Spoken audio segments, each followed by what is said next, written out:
So I just watched I don't know, I just watched the Stalker.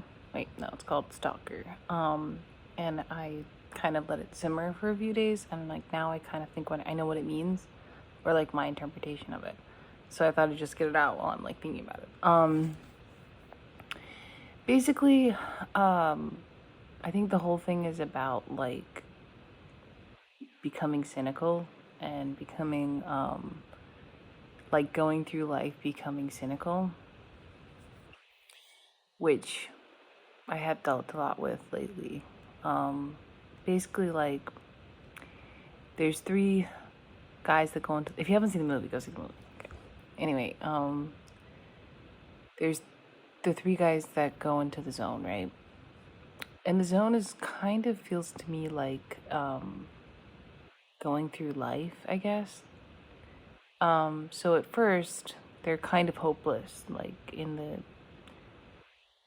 they don't have any sort of um, not magic, but inspiration or like wonder or whatever. They're kind of stuck in this like sort of humdrum world, and it's sort of they think they know everything about it. They've figured it out, so to speak.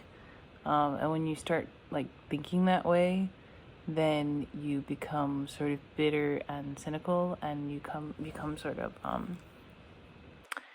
like I guess, yeah, cynical. Like you think you know everything, jaded, you know. And then when they go in the zone, immediately when they go in the zone, it's all uh, it becomes like really beautifully colorful, right? And they are immediately like hit with this sort of wonder, like, oh, we're in the zone. This is something new. Like there's something unworldly about it, you know, mysterious, and I feel like we sort of crave that as human beings. Like, and I feel like with religion, a lot of that has been taken out, which, people are trying to find back again by going back to old traditions and that sort of thing. But, like, a lot of the traditions of, like, churches and stuff have been sort of dumbed down and made, like, morality tales instead of, like, using the, like, mystic, like, the mysticism that used to be part of churches. Okay, like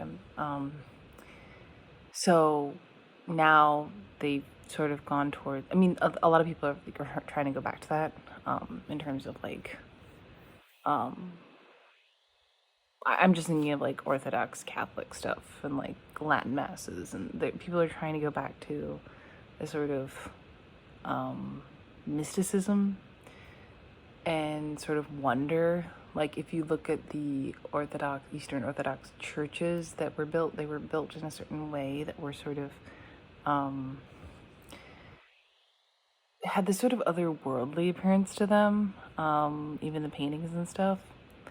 And our modern world has become so like we're gonna figure out what everything means. We're gonna like look at every little thing and figure out what it means, and it takes away that wonder. I'm not saying it's bad necessarily, but there is this other portion of the world that is this mystical aspect that we can't like ignore, and if we do ignore it, then we become cynical. And it makes you really depressed and bitter. And so okay, so they go into the zone, right? They're hit with this wonder. That's when you see the really beautiful color. And once they go in, they start going through like trials, that you go through life, right? It's almost like when you're born, when you're a kid and you have all this wonder, and then like you're hit with life, and you just get cynical. Like people, they take away your trust, or an institution takes away your trust. Like you got fired unjustly, and that's just the thing that happened to. He didn't get fired, but something with his career, right? The chemist, something with his wife or something.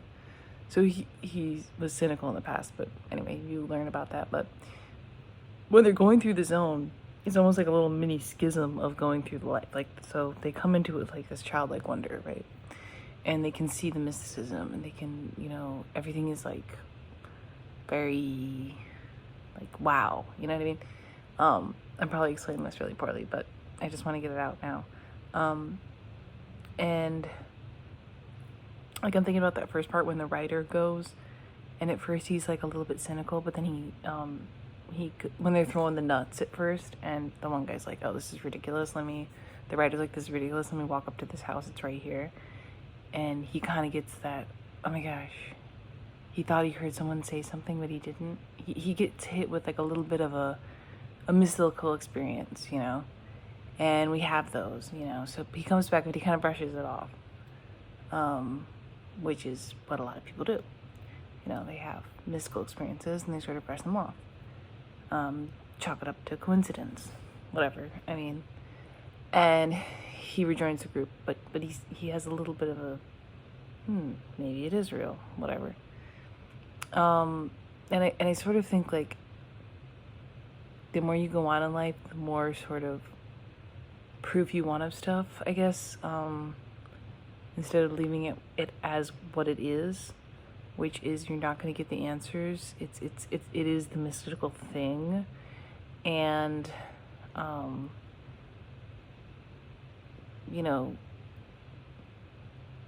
trying to form the words. Like, the answers are just not gonna. Some answers you're not gonna get, I guess. I don't know where I'm going with this, but back to the guy. So anyway, they're going through the zone, right? And they start having, scary stuff happen. And when they go through the meat grinder, that is when the writer really loses his, becomes cynical and loses his faith, because the stalker pushes him in first and makes him pick the long straw. Like, he chooses him, and he goes in there first. I mean, he's fine. He doesn't die or anything, but because of that experience of the stalker doing that to him, when he gets to the room at the end, he doesn't want to go in. I mean, at least this is my thought. He doesn't want to go in, and he sort of doesn't want to be told what he is. He thinks that it might show him something. He's afraid to take a leap, I guess,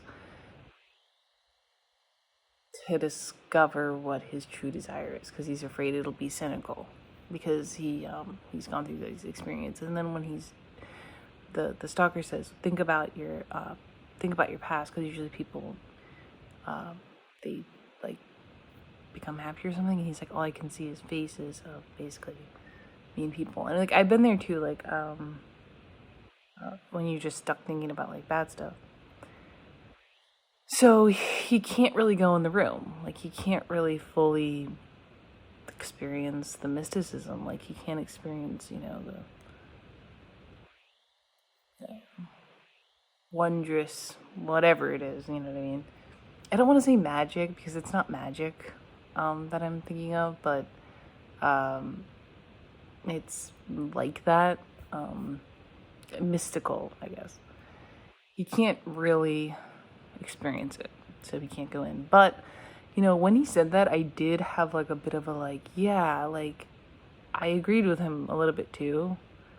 Maybe that is because like I have gone through stuff and I feel kind of cynical, at least right now in life. Hopefully something happens and that changes, but there was a part of me that was like, yeah, like, don't let that thing define you. Like, you don't need to go in there. You don't need to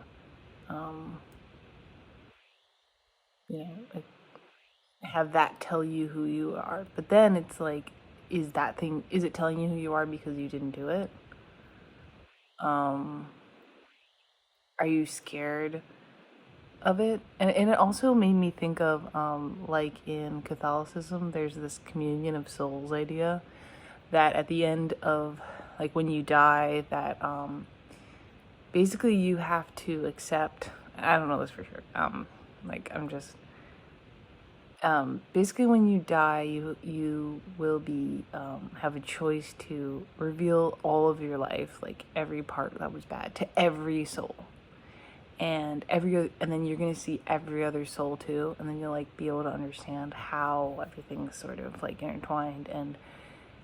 But you're not gonna be able to go forward with it unless you do that, unless you choose to be like vulnerable and show your entire thing, and like all your mistakes will be righted and something like that. So it in the end it'll be fine, but you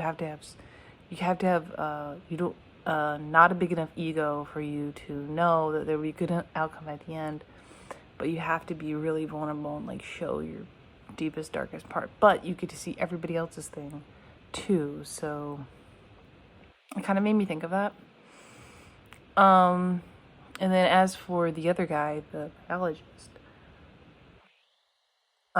he had some cynical stuff happen in his life, and then he was like gonna blow up the thing, like almost like this idea of this mystical thing or something. It almost just brings bad stuff to the world. Like it makes people do bad stuff, which is true. Like when you have religions and things like that, and they can be motivators for a lot of bad in the world, and that's true. So he's like, we should destroy it, but at the end he decides not to. But he doesn't go in the room, which I found interesting. There's still things I'm thinking about, but I'm just getting out my thoughts. As for the stalker himself, so the only place he feels like hopeful, right, or anything like that, or useful or whatever, is when he's taking people into the room, and he's like basically a big believer, but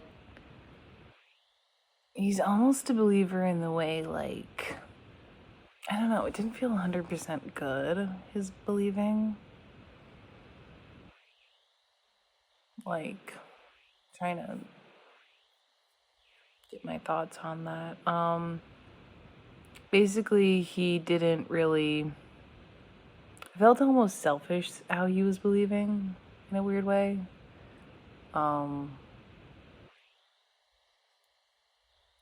So it was almost like his purpose was totally dependent on the thing, on this experience, and a mystical experience. And the mystical experiences are really supposed to, in religious thought, they're supposed to bring you closer to God. You're not supposed to be dependent on the mystical experience. It's almost like he was using it as like the God, like the idol, like, and so it didn't quite. For him, when he went back to the whatever, he was really depressed, and like he went back to like that sepia color and stuff like that, and he wasn't hopeful when he went back. It's almost like you need to use the mystical experiences to grow in your faith or whatever. Like you can't. The mystical experiences themselves are not God. Like that's why the people that do the mushrooms, and no hate towards them, but the thing itself, the experience you have, is not the answer. It's like, oh, and I'm not saying to do mushrooms. Like I've never done mushrooms, whatever. I'm just saying when you have mystical experiences, it's not the mystical experience that is the goal. So to me, that was the problem with Stalker himself. He was stuck on the mystical experience being the end all, and it really wasn't. So he was never able to go in the room or whatever. But I thought maybe he did go in the room, and maybe he did because, and I knew the daughter was something, because at the beginning of the movie, they said the daughter was messed up her legs because of the zone, and I'm like, okay, she's gonna have something. And at the very end, there's this reveal that the daughter's, she has like telekinetic powers. Um, but maybe he went through the room before and he, wished for that. That was his desire, to have hope for his children, like maybe he wasn't able to have the hope, and that's like every parent's hope, right? I've lived this cynical life, but I just want my kid to be hopeful.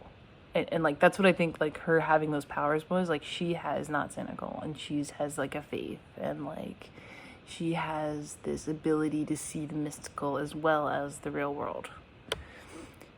And that's a lot of parents' hopes, right? I mean, I don't know if this is the theme, but it could be that. Um, or, I mean, there's no right or wrong. It could be that because the kid, whenever you saw the kid was always sleeping until the very end, when you saw from the kid's point. So when the kid was sleeping before, it was in that sepia color, the jaded sort of, that. And like with the color to me is the hopeful and the like faith thing. So when so she's sleeping, right? So it's in sepia, you don't see it through her eyes. But then at the very end, you kind of go towards her and we're watching her. And it's in color. And I'm like, maybe this is like coming from the point of view of she's a child and she's, she's not cynical. And she's able to see that mysticism, to see that unworldly sort of supernatural thing that we become jaded to as we study the world and as we learn more, and we're not able quite to see it anymore, and it's really sad, and I don't want to be like that, but it's hard. um anyway, and so she's able to do it. Like that's why at the end she's able to move the thing, is because she's able to like not be cynical. So I think it was a big comment on cynicism and going through difficult things, and being able to take the difficult things, and like I think the meat grinder thing and all that, and like the things in the zone, it's supposed to strengthen your faith in that. And another thing about mystical experiences is they're not really to be treaded lightly. I think a lot of times people want to take these mushrooms stuff. I'm really ratting on the mushroom people. I don't mean to. They want to take the mushrooms and stuff, and it's like they used to do it like with shaman and stuff like that, and now it's like, oh well, anyone can just do it. Like no, a mystical experience is kind of like a big deal. It's like a lot of people they brush it off or whatever, and it's like it really should not be treaded on lightly. So that was the whole thing with the Stalker. Like he's like, he needs to be taken seriously. Like he was throwing those little weights and stuff. So that's another thing that I thought of during the film.